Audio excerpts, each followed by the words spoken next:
నమస్కారం న్యూస్ 9 టీవీకి స్వాగతం. క్షణికావేశం కన్న పేగును బలి తీసుకుంది. కంటికి రెప్పలా కాపాడుకోవాల్సిన తల్లే కాల యమురాలిగా మారింది.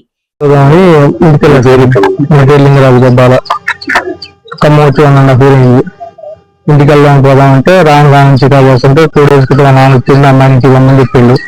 ఫస్ట్ అని చెప్పింది రేపు ఈ రోజు ఇంటికి వెళ్ళాలి. వచ్చేసరికి ఇట్లా చేసింది, నాకు చెప్పలేదు. తీసుకొని ఒక పిల్లగారు చనిపోయాక నేను పోస్ట్ మార్టం చేపిస్తాను బెదిరిస్తే నేను టేస్ట్ తీసుకుని వాళ్ళ తమ్ముడు చెప్పింది. అప్పటిదాకా చెప్పలేదు. అప్పుడు చెప్తే నాకు బాబుని కాపాడుకుంది. ఇంటికి మా ఇంటికి రానని చెప్పి గుర్రాలపై నేను రానని చెప్పి కమ్మాలని ఉంటానని చెప్పి గొడవ 7 years 8 years అవుతుంది. First class 4th class. First నా జాయినింగ్ వాళ్ళ డాడీ వచ్చింది, మొత్తం మాట్లాడిపోయింది. ఇంటికి ఏమో కూడా చెప్పిన అమ్మాయి సరిపోతా అని చెప్పి మా నాన్నకి బాగుంది ఈ 5 years తీసుకుని చెప్పుకుంటే నాకేం చెప్పదు. పిల్లలు కిందలో కాడి కూడా పిల్లలు కానీ వాళ్ళు చెప్తున్నాను పిల్లలకి కింద వాండోళ్ళు నన్ను ఎక్సైజ్ పడుతుందని చెప్పి ఇప్పుడు చెప్తారు. వాళ్ళు వచ్చి కింద దిగొద్దు తినండి అని కొట్టినండి పిల్లగాలని.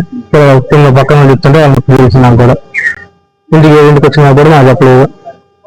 నాకు పిల్లగారు చనిపోయినా కూడా చెప్పలేదు. లాస్ట్ కి నేను రిపోర్ట్లు చూపిస్తామంటే వాళ్ళ నాన్న కూడా చెప్పింది నేను బాగుంది చెప్తున్నాను.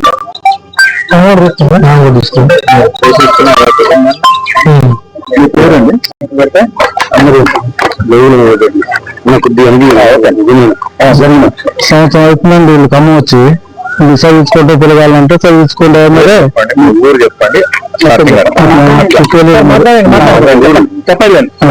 మా ఊరు గుర్రాలపోయండి బొబ్బలేరండి బాలబాతలు మంచిగా సంవత్సరం అయింది. ఖమ్మం వచ్చారు బతకంలాగా మేము చెప్తున్నాం. బతకైతే పిల్లగాలు చదివించుకుని చదివించుకోండి అన్నాం. అయితే సంవత్సరం అయినాక వెళ్ళటాలేదు నేను మరి అంటే మా ఇంటికాంచి పాలు పంపిస్తున్నాం, బియ్యం పంపిస్తున్నాం.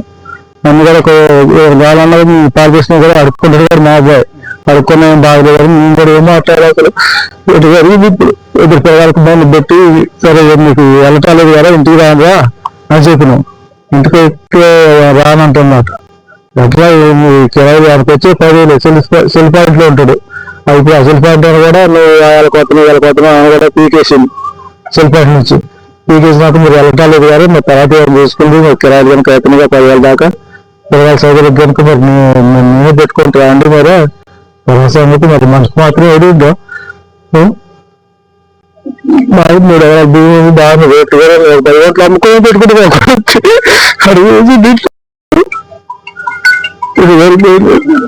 అట్లా అయితే మళ్ళీ ఎప్పుడు పెట్టుకునే పని అది పెట్టలే నాన్న.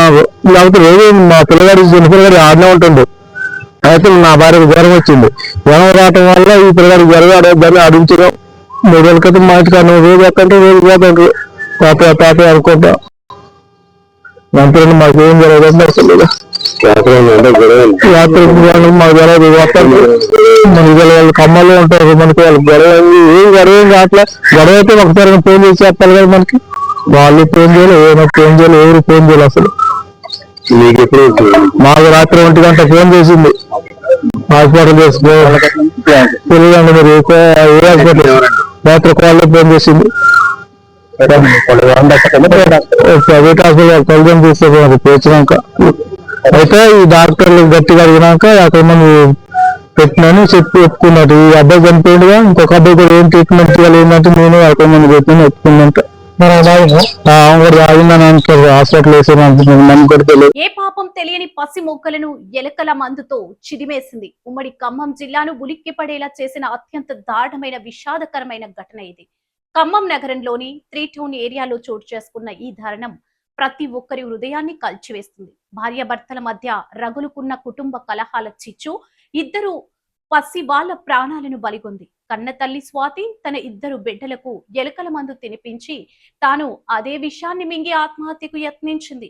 విషం తిని విలవిలలాడుతున్న ఆ ముగ్గురిని హుటాహుటీన నగరంలోని ఓ ప్రైవేట్ ఆసుపత్రికి తరలించారు. కానీ విధి ఆ పసి వాళ్ల పట్ల అత్యంత కఠినంగా వ్యవహరించింది.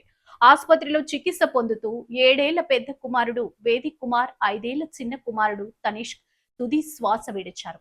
తల్లి చేతి ముద్దను అమృతంలా భావించి తిన్న ఆ చిన్నారులు అదే తమ పాలిట శాపంగా మారుతుందని ఊహించలేకపోయారు.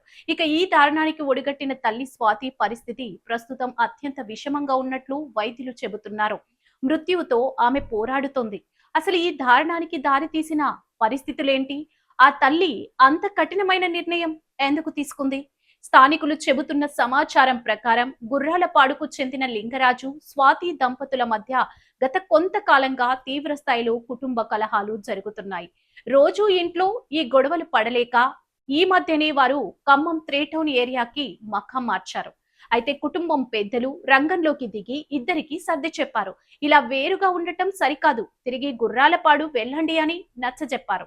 పెద్దల సూచనలతో తిరిగి సొంతూరు గుర్రాలపాడు వెళ్లేందుకు ఈ రోజు షిఫ్ట్ అవ్వాల్సి ఉంది అని సర్దుకున్న తర్వాత నిన్న సాయంత్రం ఏమైందో ఏమో గాని స్వాతిలో ఒక్కసారిగా ఆవేశం కట్టలు తెంచుకుంది. క్షణిక వర్షంలో ఎలుకల మందు డబ్బా చేతిలోకి తీసుకుంది. ఇద్దరు బిడ్డలకు తినిపించి తాను తిని ఈ ఘోరానికి పాల్పడింది. కారణాలు ఏవైనా భార్యాభర్తల గొడవల్లో ఇద్దరు పసివాళ్ళు ఏం పాపం చేశారు? ఆ లోకాన్ని పూర్తిగా చూడకముందే కళ్ళు మూసిన ఆ చిన్నారుల మృతదేహాలను చూసి స్థానికులు కన్నీరు మున్నీరుగా విలపిస్తున్నారు. మరి స్వాతి ప్రాణాలతో బయటపడుతుందా? పోలీసుల విచారణలో ఇంకేం నిజాలు బయటపడనున్నాయి? మరిన్ని వివరాలు మా క్రైమ్ రిపోర్టర్ గ్రౌండ్ జీరో నుంచి అందిస్తారు. Stay tune. మరిన్ని అప్డేట్స్ కోసం చూస్తూనే ఉండండి News9 TV.